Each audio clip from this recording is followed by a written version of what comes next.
Leviticus chapter 16. Ngatitangirei pavhesi ya1. Zvino Ishe wakataura naMozisi shure kwokufa kwavanakomana vaAroni musi wavakaswedera pamberi paShe vakafa. She akati kuna Mozisi, taura naAroni mukuru wako kuti arege kupinda nguva dzose panzvimbo tsvene mukati mechidzitiro pamberi pechifunhiro chokuyananisa chiri pamusoro peareka, kuti urege kufa, nokuti ndichazviratidza mugore pamusoro pechifunhiro chokuyananisa. Zvino Aroni ngaapinde munzvimbo tsvene nezvinhu izvi: nzombe duku chive chipiriso chezvivi, negondobwe chive chipiriso chinopiswa. Anofanira kufuka jazi dzvene romucheka, avewo namabhurugwa omucheka pamuviri wake, nokuzvisunga chiuno chake nebhanhire romucheka, nokudzikawo nguwani yomucheka. Ndidzo nguo tsvene. Ngaashambidze muviri wake nemvura agozvifuka. Zvino anofanira kutora kuungano yavana vaIsraeri nhongo 2 dzembudzi chive chipiriso chezvivi, negondobwe rimwe chive chipiriso chinopiswa. Aroni anofanira kuuya nenzombe yake duku yechipiriso chezvivi kuti azviyananisire iye neimba yake. Zvino ngaatore mbudzi 2 adziise pamberi paShe pamukova wetende rokusangana. Aroni zvino anofanira kukanda mijenya pamusoro pembudzi 2, mumwe mujena waShe, mumwe waAzazeri. Zvino Aroni anofanira kuuya nembudzi yakabatwa nomujenya pamberi paShe ndokuibayira chive chipiriso chezvivi. Asi mbudzi yakabatwa nomujenya waAzazeri inofanira kuiswa ive iri mhenyu pamberi paShe, kuti ayananisire pamusoro payo, igoregedzwa iende kurenje ive yaAzazeri. Alright, mazvita bomirai makadaro. Pane dzimwe vhangeri dzekuti unoona kuverenga vhesi 1 ukaparidza kogozoita dzimwe dzekuti inofanira kutoverengwa nyaya yacho yese kuti inzwikwe ichizotsanangurwa. Izwi rekuti Azazeri rauya mubhaibheri reShona rinogona kuti konfuza nekuda kwokuti Shona inopererwa nezvekutaura, asi chechokwadi ndechekuti chirungu rinoti scapegoat ndo riri kunzi mbudzi yaAzazeri. Scapegoat, izwi rekuti scapegoat, vakadzidza chirungu tibatsirei, rinofanira kunge richitsanangura iro kuti pakambani pakaitika scandal yekuti pane kubiwa kwemari kwaitika, mamanagers neline management nevashandi, pane vashandi vakafurirana kuti vabe mari vachibira kambani. Maauditors auya ndokubva aona kuti pane mari yakashota. Scapegoat ndezvekunge mamanagers akaba mari aungana akaisa musoro pamwe chete, akati shamwari toita sei, honai mari yayaonekwa kunzi yakabiwa. Ubva vaderedza mumwe anenge ari maybe ekeshiya omuti shamwari iwewe ukaluza basa, iwewe hauna mari yakawanda yaunenge waluza nekuti hauna pei yakawanda yaunotambira. Haleluya. Zvatakuita mari yatakaba i300,000, takadya 100,000, 200 tinayo. Takuda kukumbira kuti iwewe tikupe 30,000, takupa 30,000 wotiza wosiya wanyora nyaya iyi pasi kuti ndakaba mari yacho yese. enda hako kana kuDubai, enda hako kana kuEngland, obva 30,000 obva aenda. Vanhu vakaba mari i8 apomerwa nemhosva i1. Uyu ndiye anonzi scapegoat. Hallelujah. Amen. Munhu anotora mhaka dzinofanira kunge dzichienda kune vakawanda ndiye munhu anonzi scapegoat. Zvino nyaya iyi iri kuitika mushure mekunge Aaron washaikirwa nevana vaviri. Vana vaviri vaAaron vafane kuda kwei? Vana vaAaron vane misikanzwa yavakanga vaita. Hallelujah. Amen. Vana vaAaron vaita misikanzwa ndokubva vaurayiwa naMwari. Vaurayiwa naMwari. Mwari ndopaaya kuti iye wakazotanga kutaura naMoses after the death of the 2 sons of Aaron. Now nyaya iyi anoda kuti ndiitsanangure kwazvo vana vaviri vaAaron vanonzi vakaswedera pedyo naMwari. Problem yavo ine chekuita nekuswedera pedyo. Kuswedera pedyo kwevana vaAaron ndichakubatirai 1 wavo. Mumwe wacho tomusiya munozonobvunza Mwari mega. Nekuti Aaron achipinda munyaya iyi wapindira ofisi yaakasarudzwa naMwari kuti agoshanda mairi, ofisi yehuprista. Moses udza Aaron ngaarege kuswedera pachigaro chenyasha kakawanda kuti ndirege kumuuraya. Anofanira kungoti ka1 pagore ndopaanouya, asi unofanira kutanga abata gwai gono regore rimwe chete ouraya kuti iye neimba yake varegerero, asati atanga kuita basa rekuda kuronga program yekubata gwai nembudzi kuti vana vaIsraeri, ungano yaIsraeri yese iregererwe. Anotanga abata rake gwai otanga ofa kuna Mwari kuti aregererwe, ozonotora ropa rembudzi opinda naro munzvimbo tsvene vanhu voregererwa. Aaroni ngaarege kupinda munzvimbo tsvene kakawanda, otherwise akadaro ndinomuuraya. And the Lord said unto Moses, speak unto Aaron thy brother, that he come not at all times into the holy place within the veil before the mercy seat which is upon the ark, that he die not. Muudze kuti kana akada kuita muramba mhuri yake, kana akada kufarisa munzvimbo tsvene haafanire kugara uya ikoko nomuuraya. Faroni kana akafarisa sei anofanira kuti akaona curtain obva aziva kuti kuyambuka kumberi kwecurtain ndinoita sei, ndinofa. Ndozvika? Amen. But vana vaAaroni vaviri, mumwe wacho ndiye anofanira kutora uprista kana Aaron afa, akazotora ndiElieza, kuti vakuru vaviri vakanga vaita sei, vakanga vafa.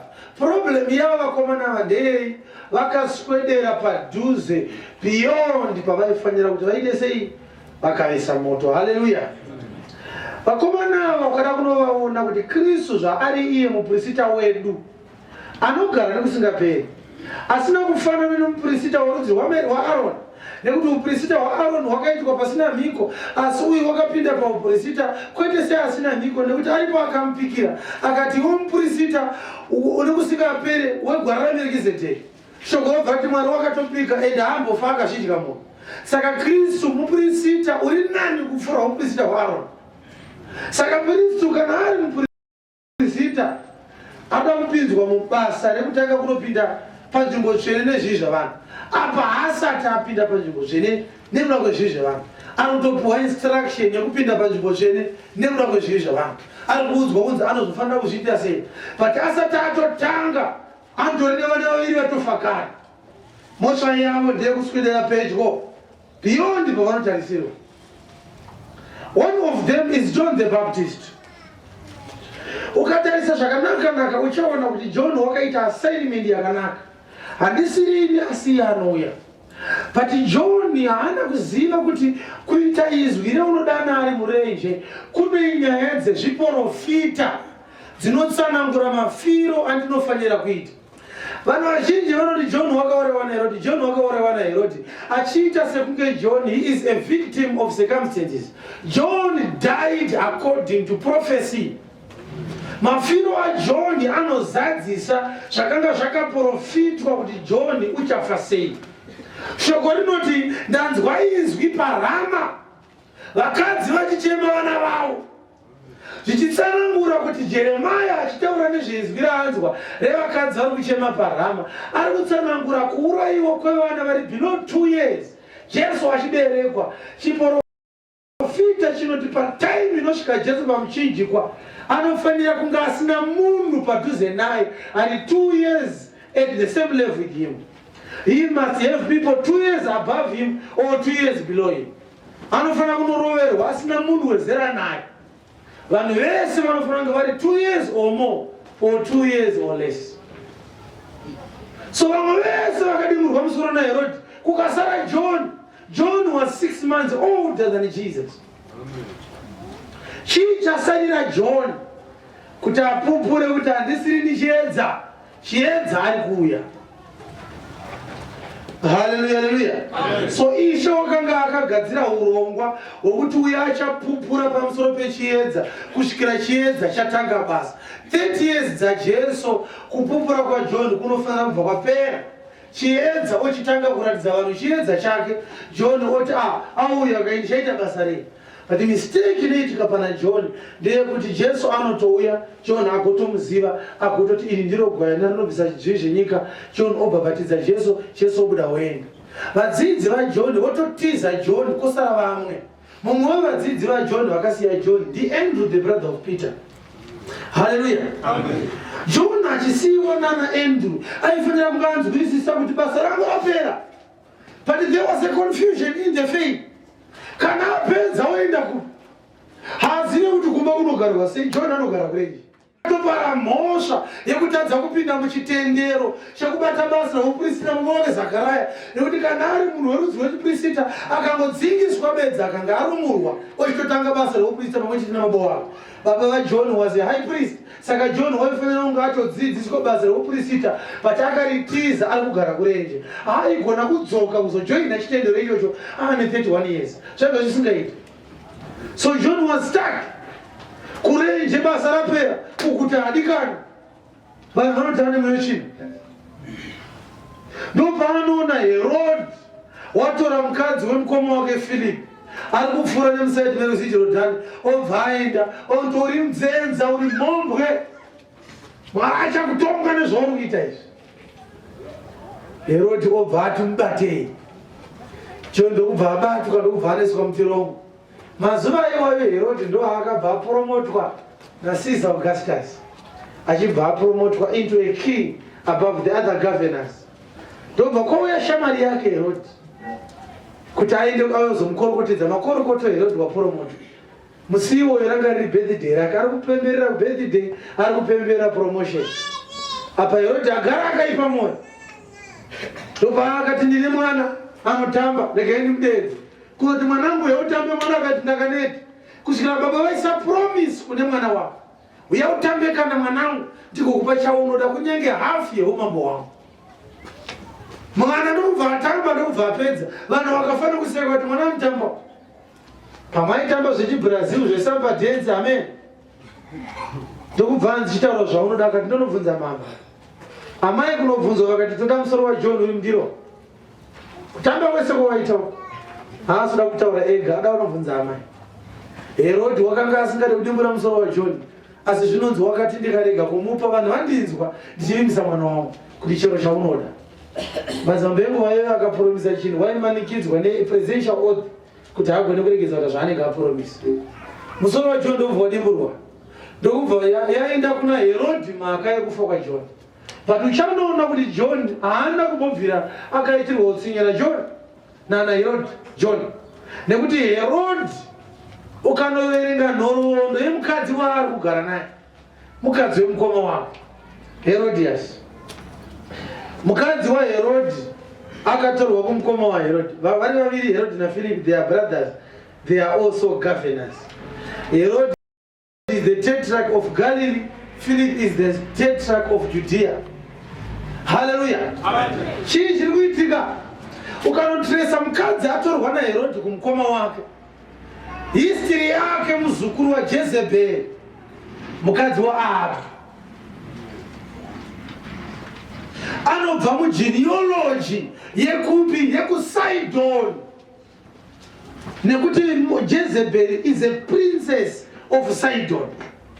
Baba vaJezebheri ndo vanga vari president weSidon mazuva aitongwa naAhabhu. Herodias, mukadzi waHerodhi akatorwa kuna Philipi, she is a Sidonianess. Anobva kuSidon.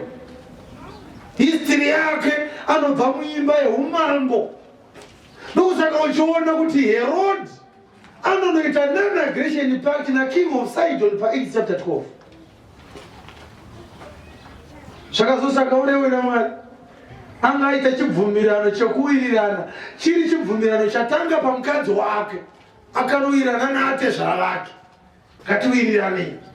Musi wawirirana nemambo weSidon namambo weTire vachibva vaita celebration, ndomusi wakaorewa naMwari. aFarisi akataura nyambo, vanhu vakati afanana naMwari vari vachibva vamuuraya. But kufa kwaJohn kunouya nechikonzero chekuti mazwi akatsanangurwa pachapter 19 yaFirst Kings.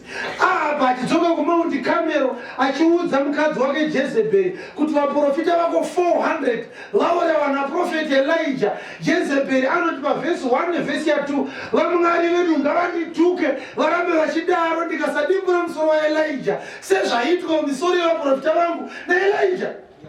Nyamba Elijah anotorwa naMwari asina kudimurwa musoro, mweya wake oenda pana John. Pakusangana John naHerodias pasangana Elijah naJezebheri.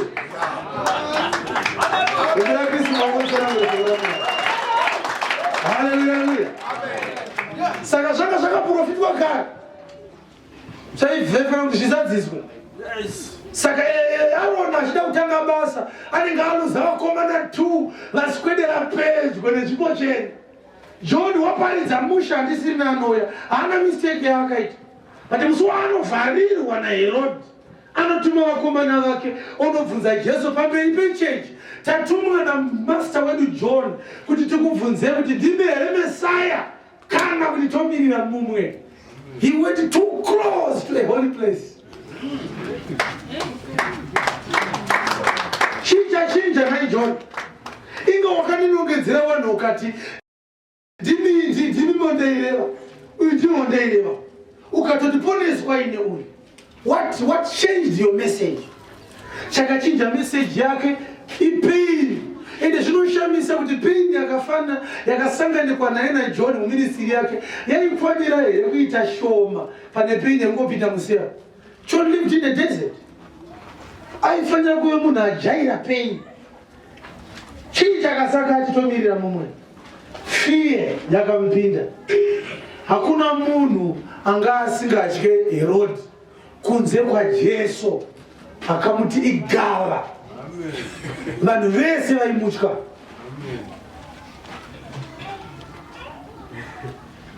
Saka uchonoti Pirata achipuwa Jesu akatanga ati ndaenda kuna Herodhi bukwani. Itaenda kuna Herodhi. Herodhi akati mfana uyu ndimambara, but the problem ndekuti kwamambatira manje hakusi kujurisdiction yangu. Dai abatirwa mugari ndaimutonga, abatirwa kuGetsemani, Getsemani riri muJerusarema. Itaenda kuna Pirata. Hallelujah. Amen. John wakapindwa nekutya kuti ndapinda mumaoko akaipa, ndapinda mumaoko maHerodhi. But John anga asingambofa akararama kusvika Jesu aroverwa, zvisingaiti. That was not going to be possible.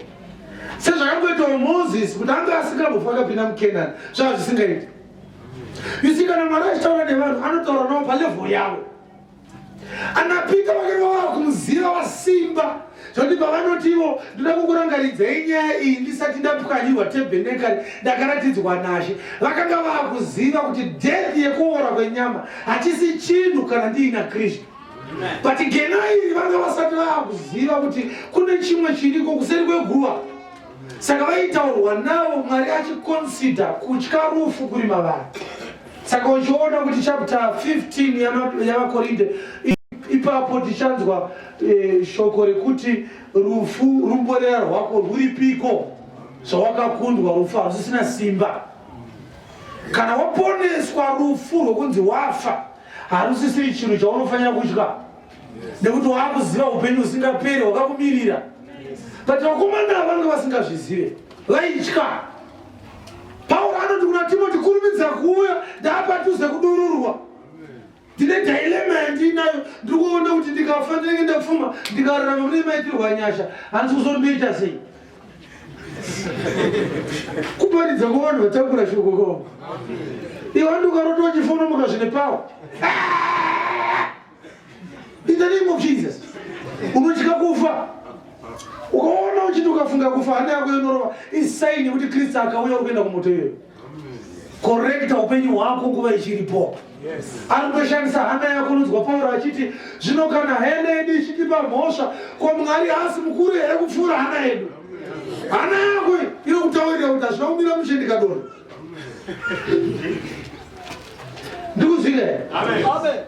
Saka Ishe waivatora wavashandisa, asina kuvaudza kuti kwandinoda kuti muenda hamusi kusvika muchafa, achiziva kuti mavari mune kutya havasati vakugona kuti akombureheni nyaya. But gena rakazouya asvipa vakomana dzanga dzakutoudzwa, hapana nguva yako yekufa yarese yakukwana, toita kuti ndakunyorera ikekupedzisira tebhenekari yakupwanya. Vakanga vasina kutya. Saka Pauro achiti hatina kupiwa mweya wekuita sei wekutya. But ana John vakararama testamende inobvisa kutya isati yavambwa. Saka kutya kwaive mavari. Havana kugona kuudzwa kuti iwewe John haugoni kuramba uri mupenyu kusvikira ini ndichifa ugosara uri mupenyu. Uri kukura Rodhi kai? Kana akakura Rodhi anozorarama here kufama Rodhi yakura? Chigirende chikakura Rodhi chinofama Rodhi yacho? Chinonodwa mugonyeti, chonyorwa kunzi abnormal lord, chotsvagirwa kumwe futi kune sango. Saka uchaona kuti Kristu achiuya, John atuma kuzoparidza kugura Rodhi. Shoko robva rati wakaendawo kumwe wenyika akanoparidza iko. Asi agadzira system panyika kuti Ishe auye asati aronga mumwe anonoparidza achiti ari kuuya. Saka chekutanga chakaurayisa John Jesu asati afa. Inyaya yekuti chigirenda chikakura Rodhi ikauya, chigirenda chinesi chotakurwa choendeswa kumwe wenyika, chonoparidza futi kuti handisirini asi anouya.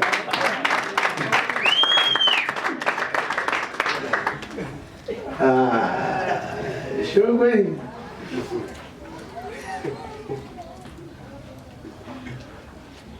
Saka paMatthew 17 tinoona Elijah achionekwa naJesu mugomo remuOlive. Iwo mweya waElijah wanga uri muna John. John afa paMatthew 14. Zvinoreva kuti chakafira John paMatthew 14, Elijah haigona kuonekwa pachapter 17 John ari mupenyu. Nekuti chiri kunzi mweya waElijah uri pana John hausi mweya wokufema wemunhu. Iassignment toiri kunzi mweya waElijah uri pana John. Hallelujah. Amen. It's what? An assignment. Hakuna munhu anogona kurarama ari mune mumwe munhu kuti Elijah kurarama ari muna John azviite. Mukatotanga kuparidza nyaya, matotanga nyaya yekuuka, ndoinonzi mudzimu wasvika wasekuru uri pane mwanawo. Mwana musikana ari kutaura nezwi rechirume, mudzimu wasekuru vakafa. Mukangotanga nyaya yebedzi, matanga nyaya yekuuka, matanga nyaya yemasvikiro. Pari kunzi mweya waElijah uri pana John. Hapasi kuti waElijah iri pese kuti akafa anodzoka opinda muna Elisha, obva opinda mukomana akaguma nemapodza aElisha, obva imwe opinda muna John. Kwete, iassignment yaitaurwa. Hallelujah. Amen. Ndikuzvile here? Amen. Saka unoona kuti John questions the integrity of Christ. Achituma vadzidzi kuti ende munomubvunza kuti ndimi here kana kuti tomirira mumwe. Jesu obva ati mbomirai ndichakupindura. Anotozonzi wakavapindura vadzidzi vaJohn. Zvikanzi maone chii masikati esari. Handi maona vasingaoni vari kuona, zvirema zviri kufamba, vasinganzwi vari kunzwa, vane maperembudzi vari kunanzwa, vakasungwa ndiri kusunungura. Endei munoudza John izvozvo. Mubvunzo ndewekuti ndimi here kana tomirira mumwe. Answer ndeyekuti vanorwara vari kupora, vane maperembudzi vari kunatswa, vasingaone vari kuona, vasinganzi vari kunzwa, uye vakasungwa ndekusunungura. Answer iri kupindura mubvunzo wekuti ndimi here kana kuti tomirira mumwe. Iri kubvunzwa, mubvunzo uri kubvunzwa nemunhu akasungwa. Unze ndiye munomudza kuti vakasungwa ndiri kusunungura, kwete vakazvisungisa. John aifanira kuparidza ari kurenje, wanga asingafaniri kuenda kunonetsana naHerodhi kuti uri mhombwe, ranga risiri basa rakero, rake basa ranga riri rekukura nzira. Saka akapinda muwrong assignment, akaswedera pedyo nenzvimbo tsvene. So he is one of the two sons of the priest who died before the priest began his work. The other one is your homework. Hallelujah. Amen. Nzarivasa kuti homework wainzwe here. Nekuti Kristu achiuya anotedzera gwara rese rakaitwa naro zvinhu iye achiuya ndoraanotedzera. Hallelujah. Amen. Saka ari kunzi afanire kungouya munzvimbo tsveneso ndomuuraya. Izvozvo zvokuti Aroni ngaarege kupinda munzvimbo tsvene zviri kutsanangura kuti Aroni ari muprista anopinda kamwe chete. Unoinzwa ichitsanangurwa pachapter 9 yavaHebheru, anonzwa akapinda kamwe chete munzvimbo tsvene, kwete neropa remakwai kana rembudzi, wakapinda neropa rake risina mhosva kamwe chete nekusingaperi. Kwete mutebhenekari yakavakwa namaoko avanhu, asi mutebhenekari isiri yekuvakwa kwamaoko anu. Inobva yatoti vhesi yachona isiri yekusikwa kuno, not of this building. So Aroni achirambidzwa ungweri kana apinda, it was a message yekuti Kristu achiuya panyika ino kuzoponesa vanhu. Haasi kugona kungodzokera kudenga achinouya ikoko, anopinda kamwe chete. After the cross, he was to go into the most holy place. Amen. Hallelujah. Amen. Chinopana nyaya yandira kuti muone panapa. Nekuti Aroni wakupinda munzvimbo tsvene, wakugadzirirwa zvokupinda nazvo. That's how Aaron come into the holy place. Achapinda with a young bullock for a sin offering and a ram for a burnt offering. He shall put on the holy linen coat, and he shall have the linen breeches upon his flesh. Nechinebhurugwa relinen remucheka wakanaka mumakumbo ake. And he shall be girded, akasunga bhanire remucheka muchiuno make, kwete reganda seranga rakasungwa naJohn. Aaron waifanira kupinda nebhanire remucheka. And with a linen mitre shall he be attired. These are holy garments. Therefore shall he wash his flesh in water, and so put them on. Wakupripewa Aaron unze apinda munzvimbo tsvene, anouya aine mwana wegwai, anouya aine bhuru diki, otora ropa iro opinda munzvimbo tsvene. Asi asati apinda anofanira kutanga apfeka hembe dzemucheka wakanaka, akasunga bhanire remucheka wakanaka, nebhurugwa mukati remucheka wakanaka, musoro wake wakakavhwa neheti yemucheka wakanaka. Obva apinda mukati kamwe chete pagore. Aroni ngaapinde nezvipfeko zvishongo zvitsvene, holy linen garment.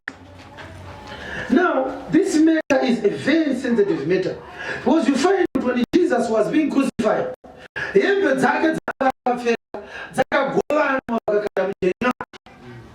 He was buried asina kuhembe, wakavigwa sei Jesu, wakavingwa naJosefa Matia, watenga machira emucheka riverenge 27.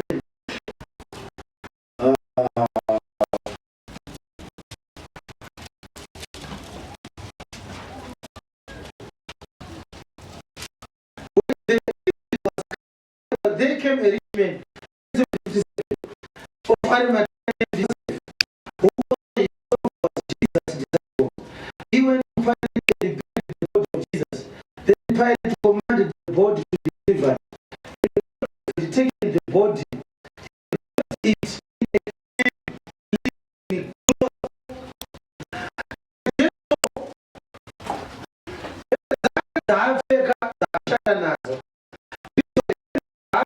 it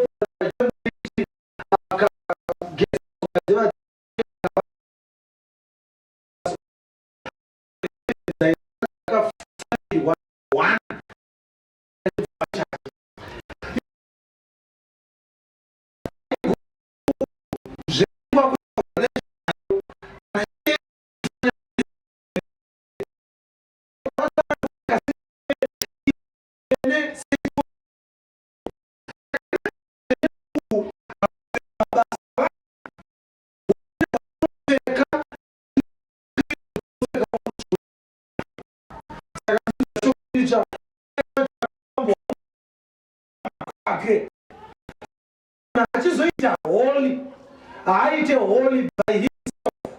Yes. You have to put on the holiness of our Lord Jesus Christ. Amen.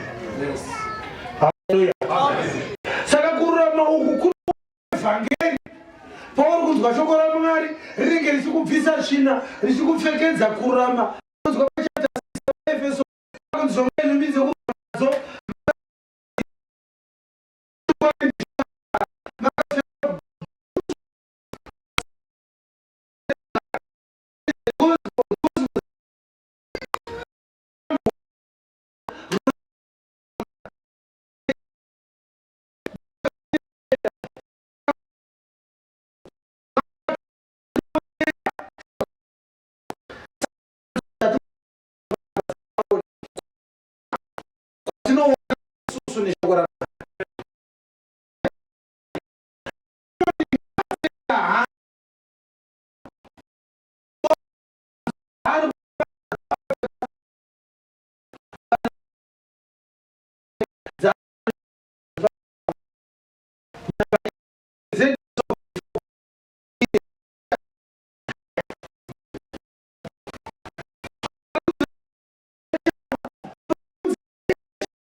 Nekuti Aaron anofanira kutanga auya nebullock kuti aregererwe iye neveimba yake.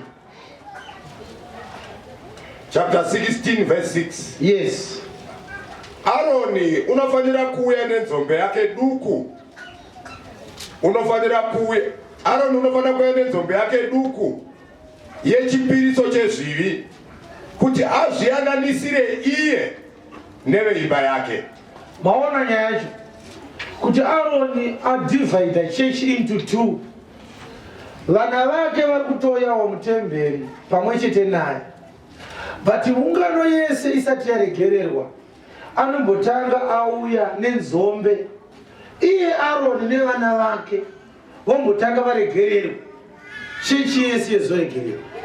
Now nyaya iri kutsanangurwa apa ndeyei, nekuti Aroni akada kutora gwai kana mbudzi kuti aende naro neropa munzvimbo tsvene-tsvene, anodhila naro musanctuary, oti kumwana wake bata bangai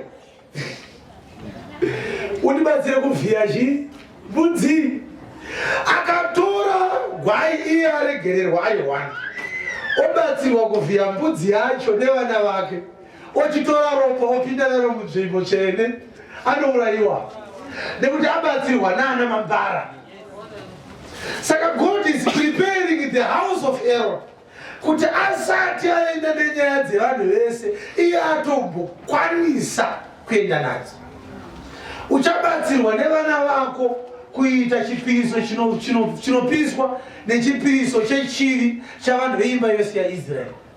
Vana vako vanofanira kutanga varuramiswa pamwe chete newe. Problem yaAroni ndeyekuti vana vake kana vakadzikamisa pfungwa dzavo kufunga pamusoro pamudharo wavo, vanoona kuti our father is in no way better than us, kunyange anzi naMwari ndiye a high priest. Because nguva iri kuregererwa isusu ana Elieza namudhara wedu ndo yaari kuregererwawo futi. Saka zvino mudhara wedu tiri ana mambara tese. Ndonguva yavangadai vakaluza faith naAroni iyoyo. How can you say you are a high priest when the same God iri kuregerera chiri changu inini iri kuregerera chenyu mudhara? Ndokusaka Aroni akafa, mwana wake anotora nzvimbo yake oita high priest. Hallelujah. Amen. So Kristu ari kuuya panapa achiziva kuti ndo tsamba dziripo dzemurayiro. He is a better priest. Shoko rinoti murayiro zvaune mumvuri wezvakanaka zvinozouya usati uri mufananidzo chaiwo. Zvoreva kuti tikada kutsvaga uprista hwaKristu tinogona kuona Aroni kuti Aroni ari kuita zvakati ndozvinoti kuona Kristu. But we must be mindful kuti uprista hwaAroni une mumvuri waKristu, but hauna a perfect picture of Christ pauri. Tinofanira kuona maweaknesses pauprista hwaAroni. Aroni mucherechedzo waKristu, asi shoko rati hausi mufananidzo chaiwo, pane maweaknesses. Hallelujah. Amen. Did you hear? Yes.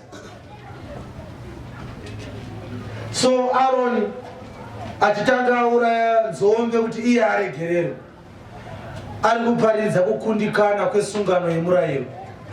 Haina munhu anogona kuiruramisa nekuti kunyange muprista wayo chaiye andorione zvivi zvake. Asi Kristu paanouya haana zvake zvivi. Hallelujah. Amen. Saka timuone Kristu achiuyawo nenzombe oti kuna Mwari musati maregerera vanhu nekuda kweropa rangu, imbotangai maregerera wenini, ndinotorawo mambara ndiri panyika, ndakazodanana naRodha ndakasiya chimwana chikomana. Imagine kushata kwaita testamenti dai Kristu akasiya mwana. Mune muchimuti kudii mwana iye? But hazvaikwanisika nekuti vanhu vaimuona ari munyama, but he is never flesh, he is a spirit. Yes. Haagone kutadza kunyange akapfeka nyama. Hallelujah. Amen. Unlike isusu tinotadza paakapfeka nyama, waida kutiparidzira kuti zvinogoneka kuti munhu afadze Mwari ari munyama kana akapfeka kururama kunova inini. Amen. Saka kana tapfeka Kristu izvezvi hatifanira kuramba tiri ukaita upombwe woti ndiri munhu wenyama. Hausisiri munhu wenyama. Amen. Shoko rinoti chakaberekwa nenyama yenyama chakaberekwa nemweya mweya. Saka shoko rinoti ndinovanyengeterera vari panyika ino kuti muvachengete, nekuti kunyange vari panyika ino havasi venyika ino. Amen. We are no longer of this world. Ukanzwa munhu achindiri wenyama igara. Yes. Handiri munhu wandinotadza. Ukaitwa munhu nani? Haunonzwa shoko richiti we are seated in heavenly places together with Christ. Munhu akadaro haana mubvira akatendeuka, haana mubvira akaita munhu waMwari, haana mubvira akaita mwana waMwari. Munhu akangojoinawo church akuda kujustify kukundikana kwake, ndiri munhu wenyama. Anoti hamusi munyama. Yes. Yes. Hallelujah. Amen. Ndiri kunzwika here panapa. Amen. But nyaya ndinayo panapa varume ndenyaya yekuti Aroni apedza kuuraya nzombe yake iye aruramiswa. Shoko riri kuti asati apinda munzvimbo tsvene-tsvene neropa rekuti vanhu varegererwe, anoenda kuungano yaIsraeri. Regai ndikumbire vhesi yacho iverengwe. Ndo pane nyaya yekuti anonotora chii? Verse 7. Verse 7. Zvino ngaatore mbudzi mbiri adzise pamberi pashe pamukova wetende rokusongana. Yes. Tange mavereka verse 5. Zvino unofanira kutora kuungano yavana vaIsraeri nhongo mbiri. Anofanira kutora kuungano ya Israeli. Anotora kupi? Kuungano.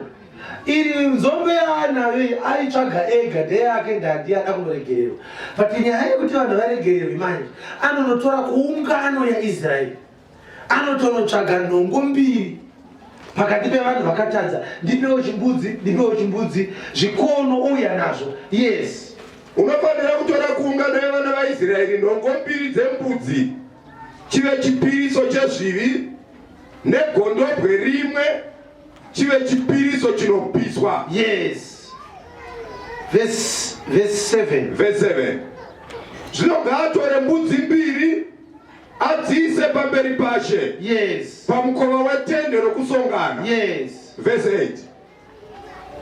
Aroni zvino unofanira kukanda mujenya pamusoro pembudzi mbiri, mumwe mujenya washe, mumwe waAzazeri. Azazeri ndo pari kubuda ishu ye-scapegoat. Yes. Mumwe mujenya washe, mumwe mujenya wani waAzazeri. Muprista anokanda matombo ake ari maviri uri mune Tumimi, obva abata mijenya. Makondombwe aya aiswa apa ari maviri sezvakaita macheya aya. Obva aburitsa matombo ake maviri uri mune Tumimi. Obva ati gondobwe iri ndo rine Urimu iyi. Iri gondobwe iri ndo rine Tumimi. Obva akanda kudai. Kana Urimu ikange iri kusaidu, obva ati saka iri ndo richaenda kunashe. Iri ndo richaita scapegoat, richaita mbudzi yaAzazeri. Andinoti wedhe kuti Azazeri mashona vakarwana sei. Hallelujah. Amen. Saka iri ndo richaita chibayiro chei rachei, ndo richaita chibayiro chinopiswa. Hallelujah, hallelujah. Amen. Ndiri kunzwika here? Nyaya iri panapa ndeyekuti tadzidza kudaro pamusoro pegondobwe iri. Gondobwe rekutanga rinenge riri rechivi, gondobwe rechipiri rinenge riri Azazeri. Taakuziva kuti Azazeri zvinoreva kuti chi-scapegoat. Hallelujah. Hatichaverenga zvinhu zvakawanda. Ngativerengerwei verse 10. Verse 10. Asi mbudzi yakabatwa nomujenya waAzazeri inofanira kuiswa iri mhenyu pamberi pashe. Inouya iri mhenyu, asi iyo yechiviyo inourayiwa. Yes. Kuti ayananisire pamusoro payo igoregedzwa. Yes. Iende kurenje ive yaAzazeri. Ive scapegoat. Saka yaiuya yoshandwa nayo yozoregedzwa, yonzi ngaiende kurenje. Ndopane nyaya yacho baba. Hallelujah. Now tauda kuti tinzwe kuti inoitwa sei iyi inourayiwa. Ngatinzwe verse 11 dzikainayo. Zvino Aroni unofanira kuuya nenzombe duku yake yechipiriso chezvivi. Yes. Kuti azviyananisire nayo iye neveimba yake. Yes. Auraye nzombe yake yechipiriso chezvivi. Yes. Verse 12. Ipapo ngaatore haryana yezvinonhuhwira izere namazimbe omoto. Yes. Uri paatari pamberi pashe. Yes. Namashoko ake azere nezvinonhuhwira zvakanaka. Yes. Namaoko ake azere nezvinonhuhwira zvakanaka. Yes. Zvakakuyiwa uye auye nazvo mukati mechidzitiro. Yes. Zvino ngaaise zvinonhuhwira pamusoro pomoto. Yes. Pamberi pashe kuti gore routsi hwezvinonhuhwira rifukidze chifunhiro chokuyananisa chiri pamusoro pechipupuriro. Yes. Kuti arege kufa kana akuzouya nezvembudzi zvauda kuiwa izvi. Akauya asina kudai anoita sei? Anofa. Ngatinzwe verse ya 15. Verse 15. Ipapo unofanira kuuraya mbudzi yechipiriso chezvivi. Saka mijenya akanda imwe mbudzi yanzi imbudzi yechipiriso chechivi ichaenda kunashe, imwe ndeye Azazeri ndeye kuzoregedza. Iyi ndo yaari kuuya nayo mbudzi yechipiriso chechivi. Achaita sei nayo? Ipapo unofanira kuuraya mbudzi yechipiriso chezvivi chavanhu. Yes. Ndokuuya neropa rayo kati mechidzitiro. Opinda manje mu Holy of Holies. Akabata ropa rembudzi iya yanzi ndeyashe iya. Yauraya musanctuary. Aiuraya musanctuary. Opinda mu holy place aine ropa. Yanga isingaurayirwi mu holy place. Yes. Agoita neropa rayo sezvaakaita neropa renzombe. Yes. Arisase pamusoro pechifunhiro chokuyananisa. Yes, verse 20. Verse ya 20. Kana apedza kuyananisira nzvimbo tsvene netende rokusongana neatari. Yes. Ngauye nembudzi mhenyu. Apedza vanhu varuramiswa nembudzi yauya nayo. Ochiuya neiya yaAzazeri manje. Anoita sei nayo? Aroni agoisa maoko ake ose pamusoro wembudzi mhenyu, obva abata nyanga dzayo mbiri nemaoko ake ese ari 2. ndokureurura pamusoro payo zvakaipa zvose zvavana vaIsraeri. Oreura oti Mwari tiri mbavha, akabata mbudzi iyoyo. Mwari tiri varoyi, zvakaipa zvese tiri ngochani, hatinzwisise, tiri nhubu, tinonyepa, tinoita makuwa. Oreura zvakaipa zvese. Anapedza kuti kana paino zvimwe zvamunoziva zvandakanganwa, tinoita futi izvozvo, mutiregerere. Yes. Aroni agoisa maoko ake ose pamusoro wembudzi mhenyu. Yes. Ndokureurura pamusoro payo zvakaipa zvose zvavana vaIsraeri. Yes. Nokudarika kwavo kwose. Yes. Izvo zvivi zvavo zvose zvese zvavanoita zvise pamusoro wembudzi. oti ndazvibva airegedza itumwe kurenje. yobva yanzi ngaiende kurenje nomunhu wakanga arayirwa. yobva yatsvagwa munhu anoenda nayo kurenje. Yes. Agotofamba nayo, so achienda nayo kurenje ikoko. Yes. Mbudzi iyo inofanira kutakurira zvakaipa zvose, zvakaipa zvavo zvose kunyika isino munhu. Yes, muberekiti woko namawinyaya kuruenda mbudzi kunyika isina munhu. Hakudiwe munhu ikoko.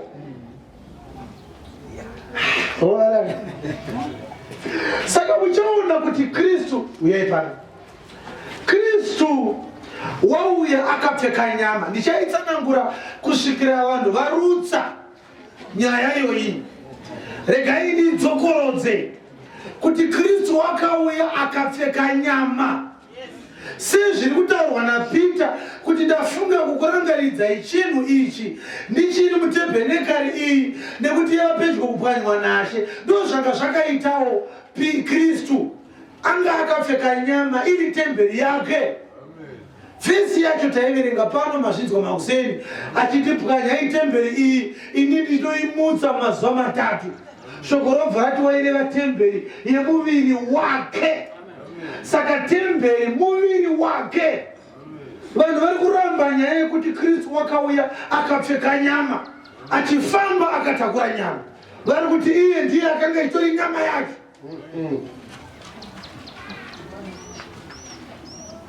Zvino kana akadaro hakwalifai zvekutiponesa, nekuti vanhu chaivo vanoti vane mweya vane nyama.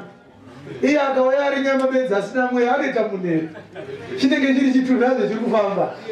Hazvisiri zvere. Munhu handiti ane spirit ane body. Saka Kristu anga asina spirit. Hallelujah. Amen. Ndiri kunzwira here panapa. Saka nyaya iri panapa ndeyekuti Aroni ngaatore mbudzi mbiri. Imwe ndeyaShe yabatwa nemujenya inourayiwa, opinda neropa rayo, oyananisira temberi, oyananisira tende usangana, oyananisira atari, oyananisira ungano ya Israeli negwa nembudzi iyoyo. Apedza kudaro otora ine mbudzi menyu oibata nemaoko ese. Aibata nemaoko ese oreura zviri zvese zvaimba ya Israeli yoregedzwa yoenda kurenje. But secret iripo ndeyekuti kurenje manje ine inoenda nayo. Renje chii hanzi inzvimbo isina munhu. Panyika panapa kuna nzvimbo yakadaro. Tikasvika muNamibia, mune Namib desert, motogara makoisani imomo. Hakuna renje risina munhu pasi pezuva. Hallelujah. Amen. Kristu achiuya panyika ino kuzoponesa vanhu. Akauya ari 2 in 1. Wakanga achiti uku ndiyo mbudzi yekutanga inourayiwa kuti vanhu varegererwe. Uku ndiyo mbudzi ichaorasirwa zvizve nyika ari mumwe chete. Akanga ari mbudzi dzacho dziri mbiri. Ndiri kuzvivere panapa. Chinosiyana bedzi inguva. Nekuti mbudzi iyi iri kuregerera vanhu inourayirwa musanctuary ozopinda neropa muhall of holies. But mbudzi iri kunamatirwa ichiiswa zvizve nyika yose. Program yacho inotangira musanctuary yozobuda kunze kwetende rokusangana yoendwa nayo kurenje. Saka vanhu vaIsraeri vachibuda nembudzi vachienda nayo kurenje vaitozviita every day every year. Havana kuziva kuti zvatiri kuita izvi hazviruramise vanhu. Unongori mucherechedzo bedzi nekuti kwatasiya mbudzi yedu kotori nemumwewo munhu anogara ikoko. Pasi pezuva hakuna renje risingagare munhu. Hallelujah. Amen. There are 2 dispensations here. Dispensation yekutanga Aaron notora mbudzi yekutanga yechipiriso chechivi oiuraya. Otora ropa onopinda munzvimbo tsvene nepakati pechidzitiro peveil onoisa pamarasha ipapo nemashizha anonhuhwira pahadyana yaMwari. Zvobva zvanzi vanhu vaita sei varegerwa aiyananisa Mwari netemberi. Apedza kudaro ochizodzoka futi musanctuary otora mbudzi iya oibata oreurura obva buda nayo oapointa munhu achabuda nayo. So there are 2 eras. Ira yekutanga Jesu urikureverwa pamuchinjikwa. Paari kureverwa pamuchinjikwa ropa rake richideuka. Apedza izvozvo zvinoitika panyika izvi anokwira kudenga sezvaiitwa naAroni kuti anobuda musanctuary onopinda muhall of holies. Kristu haana kuenda munzvimbo tsvene yakavakwa nemaoko avanhu. Akanopinda munzvimbo tsvene isina kuvakwa nemaoko avanhu iri kudenga. Opedza izvozvo oyananisa Mwari nechechi yake Kristu yaakavamba nekufa kwake. Amen. Hallelujah. Amen. Kana apedza izvozvo ndonguva yaanozobata mbudzi yechipiri.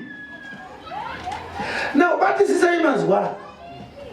Kristu wakakwira kudenga kaviri amuka kuvakafa. Yes. Paanotanga kukwira ndepaanomuka. Paanoti ndiri kuenda kuna baba wangu nababa wenyu. Enda unoudza vadzidzi Maria kuti vanondimirira muGarirea. Usandibata ndichigere kusvika kuna baba. Nekuti muprista kana achienda nechipiriso chechivi anoita mazuva 3 ari kunze kwemusha. Ouya avaruramiswa apedza kupa chipiriso chake chechivi chake opinda nepakati pevanhu. Obva anobata mbudzi iya straight naye muhall of holies ropa rayo. Haabvumidzwe kubatwa navanhu. Nekuti hembe yake inosvibiswa manzwa echinzi inofanira kunge iri itsvene. Saka Maria paada kumumbundira anomurambidzira chikonzero chekuti handisati tapinda munzvimbo tsvene. Amen. Chii chinosaka atange kuonekwa nevanhu iye asati apinda munzvimbo tsvene? Pananga anze mubvunzo uyu. Paanomuka kuvakafa akadi kungotanga asvika kudenga asati aonekwa nana Maria. Why did he allow Mary to see him before he had ascended to heaven? Anybody with an answer? He wanted a confirmation. He wanted confirmation yekuti amuka kubva kwavakafa. That is risen from the dead. Katombere Kristu maoko. Haigona kupupurirwa akasawana anomupupurira. Saka he had 3 sets of witnesses. akawitiniswa nevakanga vakarinda guva, akawitiniswa naMaria Magdalene, akawitiniswa naPeter naJohn. 3 sets of witnesses. Sezvaakaita asati afa, akamutsa mwanakomana womukadzi woku9, akamutsa mwanasikana waJairus, akamutsa Lazarus. 3 sets of witnesses. Ava vanowitnisa kuti kudini, kuti pawa racho rekumutsa kwavakafa anaro. Indakanda toone 4 days akandimutsa. Aitadza kumuka iye kubva kuvakafa, iye akambenga amutsa munhu ane 4 days. 3 mashoma. Ndinozvike.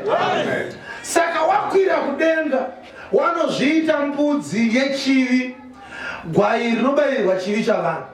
Ndokubva adzoka, ndokubva wanozviratidza kuna Clopas.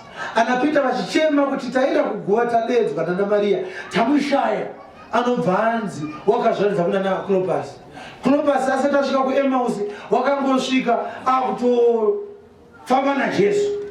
Ndobva vatomindurwa chingwa naShe.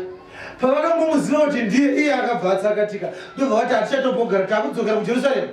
Ndokudzoka kuJerusarema ndokunoona vadzidzi kwakutaura navo, tamuona vari mibe pamusoro vachinzwa hurukuro iyi kubva kuna Clopas. Iye ndokubva asvika, ndokubva atanga kutaura navo, akati ndipei chekudya kana muchidhauta kuti ndini. Vakamupa hove yakanga yakabhoiliswa achibva adya. Nguva yaari kuita izvi ari kuparidza meseji yekuti ndine 40 days dzandauya kuzobata mbudzi iya yechipiri. Haleluya, haleluya. Kana ndaibata zvandichaita, ndichaisa zvinhu zvese zvavanhu. Ndobva ndaenda nayo kurenje, never to see it again. Nyamba mbudzi yaakanga akutsanangura, he was not talking about his body. Muviri wake wenyama. Haleluya, haleluya. Akaenda nawo kusingagare vanhu. Ubera kuti womo mala. Hallelujah, hallelujah. So he is the priest in the order of Melchizedek. He is the Passover lamb. He is also the scapegoat. He is all in one. Ndikuzvikere panapa. Namunyaya iri panapa ndeyekuti Aroni unoisa maoko ake maviri pamusoro pembudzi yeAzazeri. Oisa zvivi zvese zvavana vavanhu pambudzi yaAzazeri. Anoita izvozvo ndiani? NdiAroni. Aroni handifunga kuti akambozvifunga kuti ndinozvikwanisa sei. Kureura zvivi hazvinetse izvozvo. Kokutora zvivi zvavanhu uchiisa pambudzi unozviisa sei? Kutora zvivi uchiisa mumuviri wako. Hallelujah, hallelujah, hallelujah. Amen. Ndiri kuzvika here panapa. Nyamba nyaya yekutora zvivi achiisa pambudzi, haana kuitanga amuka kuvakafa. Akanga atoitanga achiparidza. Pakubhomwa nevanhu maendere kumba kwaZakeo koronyera, oti ndinofanira kuenda kune vatadzi kuti varuramiswe. Anoda kunotora kukoronyera hwaZakeo. Oenda uisa paari kuenda kunodya kana Simon murume wemaperembudzi ada kunotora maperembudzi aSimon oaisa paari kugezwa tsoka nemukadzi pfambi ada kutora upfambi achiuisa paari. Haleluya, haleluya, haleluya. Ndiri kuzvika here panapa. Kusvika rimwe zuva anotsimudza tsoka achienda kumakuva. Nyamba paari kuenda kumakuva paMark chapter 5 achizonoporesa mukomana anga ine legion of demons. Ari kuenderei? Anoda kunotaura nechinhu chinonzirinda. Manje ndiri kuya kuno. Munondiguta? Hausi kundinzwa panapa. Hausi kundinzwa panapa. Zvekuti mukomana uyu anonzi Region uyu akangobhenefita kuti trip yacho yakaitwa iye ariko. Amen. Haleluya, haleluya, haleluya. Ndiri kuzvika here panapa. Ndiri kuzvika here panapa. Amen. But kuti shoshtora ndiri pamusoro payo ndatanga kufunga nyaya dziri kusimukwa nemamwe makava achiti kusaroorwa kwauri kuitwa kune nyaya dzakatadzwa dzengozi dzemombe dzeumai dziri kuita kumusha kwenyu ndo dzakabata wanano yako. Iro shoko richiti muprista wedu anoisa zvivi zvese pagwaira pambudzi yaZazeri. Ukunanga kuti muprista wedu ane chimwe chivi chaakakanganwa kuisa pambudzi yaZazeri. Mbudzi yaZazeri nhongo kuinde harisina kuitwa gwai raita mbudzi. Now the issue yekuti mbudzi kana ikaiswa pasaidi negwai munoona kuti mbudzi iri inferior kugwai. Gwai rinomirira kururama, gwai rinomirira kutya Mwari, gwai rinomirira kunyarara kwakaitwa naKristu. Unonzi wakanyarara segwai riri maoko memuveuri wake. Ndinozvika. Now pari kunzi inofanira kunge iri mbudzi, pari kutsanangurwa kuzvininipisa kwa Kristu kuti ari kudenga ari kuna Mwari unoteerera Mwari unosema zvivi. He has no part to do with righteousness, with wickedness. Hallelujah. But for him to be able to become the scapegoat, he had to convert himself that he may begin to live amongst people who are of the sinful nature. Achiberekwa mudumbu raMaria ndo pakatanga kupinda mbudzi kwaakaita. Na Maria wacho ari kumubereka haana kururama. Ndokusaka paakaimba Maria akazvitakura akatoti my Lord my Savior, aitoreva kuti ndotoda kuponeswa. Handisi right? He converted himself to become a scapegoat. Akararama mumba Josefa achiita zvemapuranga, akafanana navanhu, akayamwa mukaka wavanhu.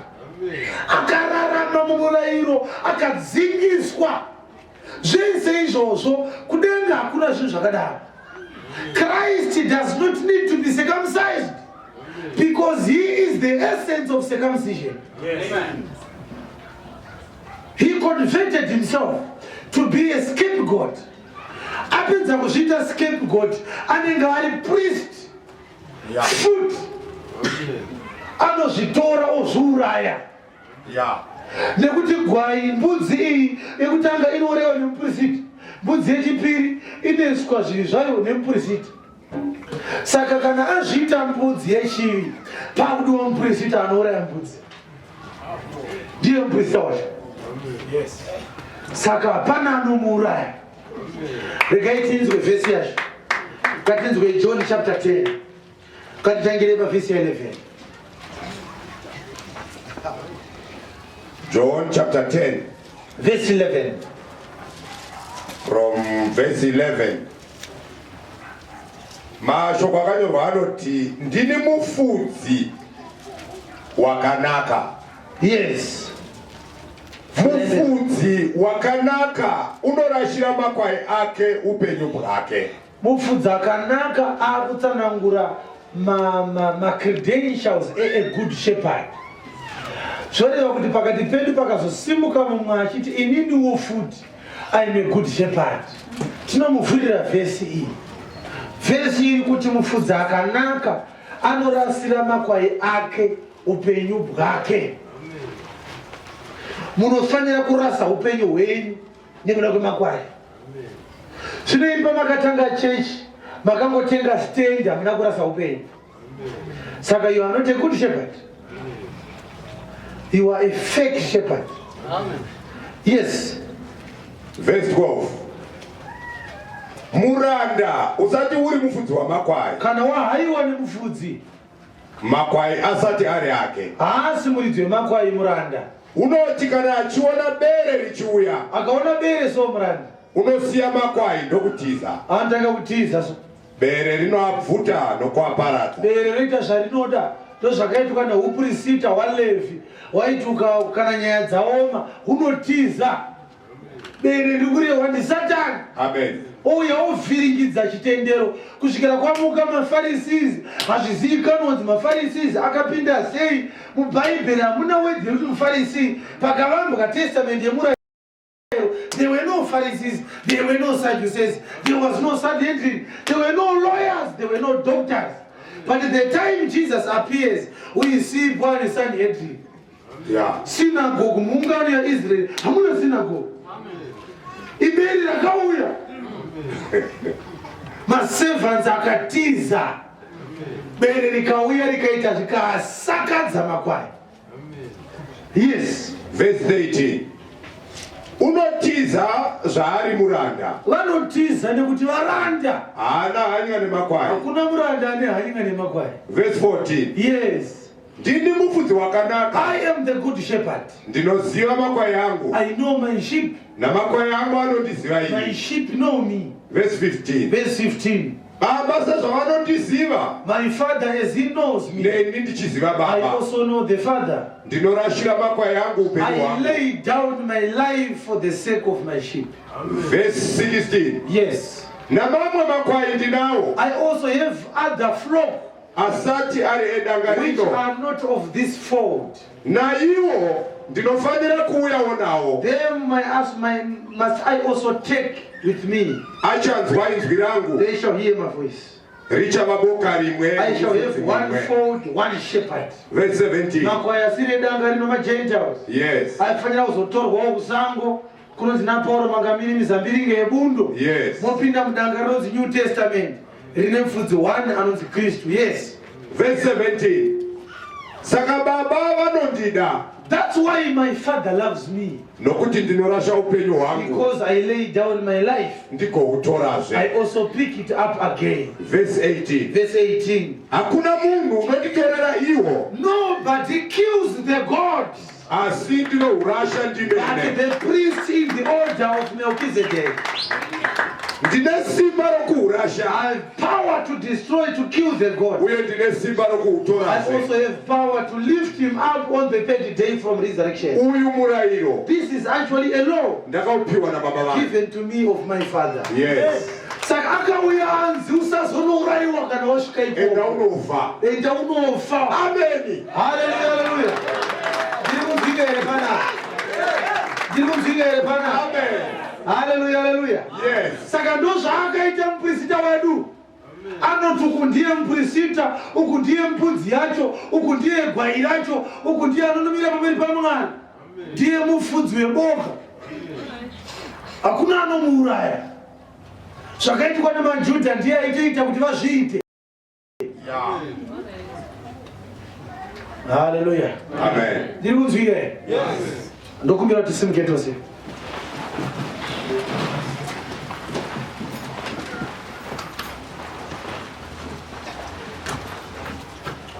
You see, nyaya ye-scapegoat inoda kuti uizive. Nekuti kana ukasainzwisisa uchasangana nemumwe achida kukugadzirira nyowani scapegoat. Yes. Agoti tenga mbudzi mbiri uye nadzo kwandiri. Tenga George Wamani suit kuti munyama uyende. Funzani pasati pakuti hamuna mbogadziriswa here nyowani scapegoat.